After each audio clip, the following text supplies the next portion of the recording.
港島東岸有一座杏花村，杏花村嘅清晨同佢個名一樣詩意，又充滿晒生活氣息。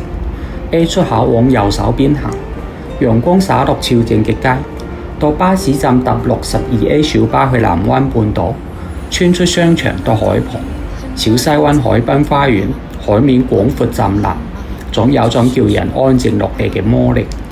右手邊行入公園，街坊們喺度做緊晨練，只係小西灣簡單而溫暖嘅日常。揾到去1號、2號休憩處嘅路牌，行上階梯。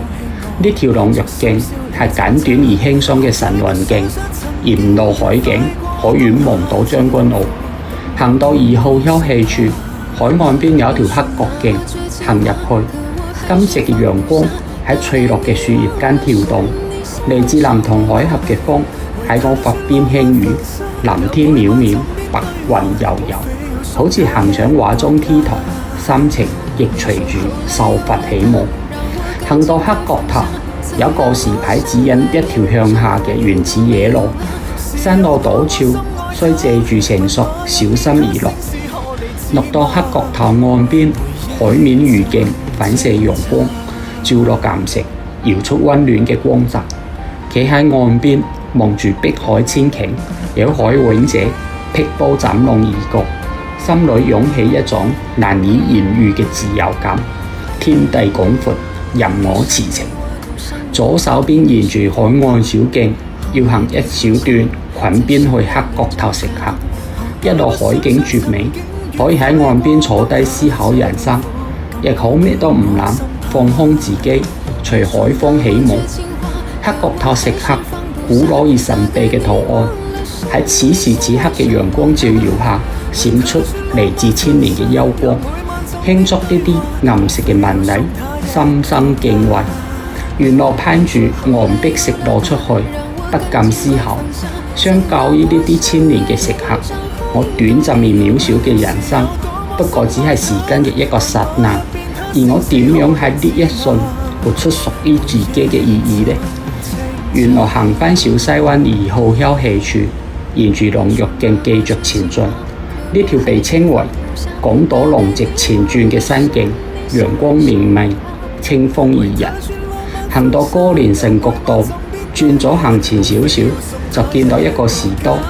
右手邊行上砵甸乍山嘅階梯去大龍灣。呢段山路輕鬆易行，此時陽光依然熱烈，但海風帶嚟一絲涼意，讓我嘅腳步保持輕盈。嚟到砵甸乍山觀景台，呢座山唔高，但景色開闊，海天一色，藍得令人心動。遠處島嶼若隱若現，人似在雲間。行返山莊主路往大龍灣繼續前進，呢度風物依舊迷人，陽光與綠樹相伴，心情隨住步伐越嚟越輕鬆。經過大浪亭，行落大龍灣嘅呢段階梯特別舒服，面對大海，靜靜行喺美景中，海風同陽光都提醒緊我，無論生活幾多紛擾，總有一片屬於自己嘅寧靜等我去尋找。前面大龍灣開闊而乾淨嘅沙灘已經展露咗出嚟，加快腳步行落石階梯，好似已經行入咗碧海嘅懷抱中。行過呢座連接山海嘅南橋，就進入陽光閃耀嘅夏日大龍灣海灘。我換上泳衣，赤腳踏上沙灘向大海行過去，沙粒溫暖而柔軟。行入海中，海水清涼，通體舒暢。今夏第一次落水，大龍灣嘅陽光與海浪讓我感受到全身心嘅自由與快樂。人生就係需要製造呢啲簡單嘅時刻，去提醒自己生活嘅美好。游完水，沖完涼，換返乾淨嘅衫，行出大龍灣。下一站行大龍灣道去食澳，身上海水嘅清涼仍在。呢一路綠意盎然，清風和暢。25分鐘嚟到食澳道，好似行上去桃花源嘅甬道，就嚟到食澳。食澳帶住一種悠閒嘅鄉村風情，村民喺屋前種滿鮮花，天后廟見證住村莊嘅歷史與煙火氣，村中房屋色彩繽紛，風情萬種。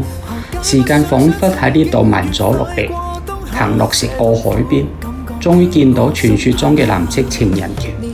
橋邊海水清澈，浪花輕輕拍打住岸邊，好似情人係耳鬢廝磨嘅輕柔愛語，同海水一樣純正，同藍橋一樣浪漫。因此喺石澳海邊，日日都可以見到一對對新人喺度影婚紗相。我亦行入咗呢啲俾愛情浸泡到好俊美嘅岩石上，風中彷彿聽到喜劇之王中尹天仇嗰句我養你呀，平凡而堅定嘅一句承諾，好過10000句甜言蜜語。當世界風淡如戲，唯有以愛情為腳本，先賦予生命意義。而我同石澳呢片愛情之海約定，我會一直愛你，愛呢個世界，愛每一個有陽光同海浪嘅日子。行出石澳村，夏日嘅石澳海灘亦係一個休閒嘅好去處。出村口坐上紅 van 返筲箕灣，坐地鐵返屋企，完成咗港島東自由而浪漫嘅休閒1日伴遊。